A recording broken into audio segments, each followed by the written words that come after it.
6'7", 6'7", sick si Ben. Now, why is Ben sick? Bakit may sakit si Ben? Bakit hindi tayo nagtatanong kung bakit nga ba may sakit si Ben? At kung may nagawa na ba tayo para sa kanya? Hi! Magandang umaga, gabi, o hapon sa inyo.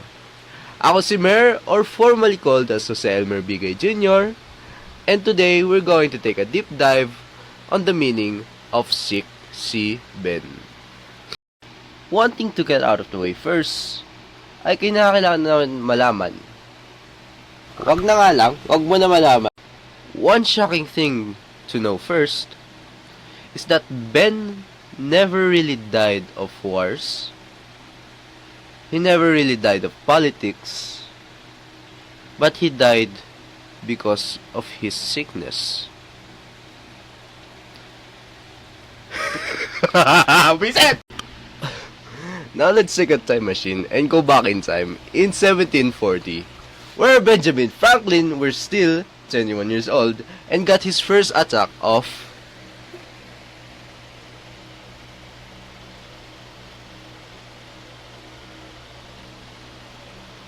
pleurisy. Pleurisy? Pleurisy. Nga lang.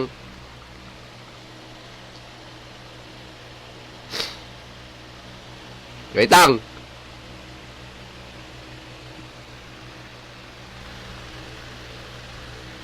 Pleurisy. Pleurisy.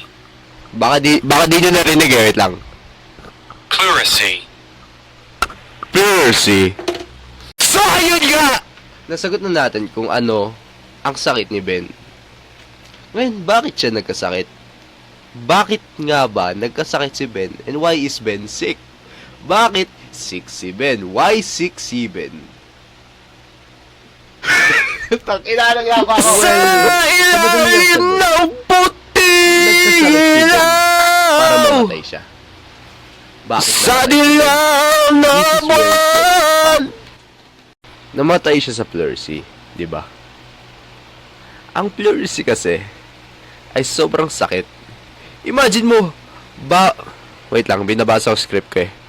Bawat hinga mo parang may bawat hinga mo may parang matalim na tumutusok sa dibdib mo. Dahil dito, nahihirapan siyang huminga, gumalaw at mag-function normally. Tinatamad na ako gawin yung video. I-edit ko pa ba to? Ngayon, bakit namatay si Ben? Or as we call, Benjamin Franklin. Dahil kung hindi siya namatay,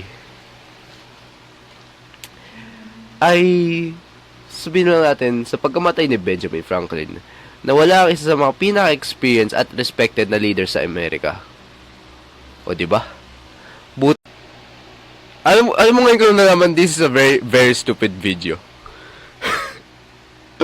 Like, magdi-deep dive talaga ako dapat. Kaso, tangina walang ganun ka anong information na parang will really make this thing ironically informative. You know?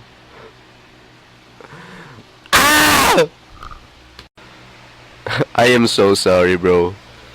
I was really looking forward to this video. And like,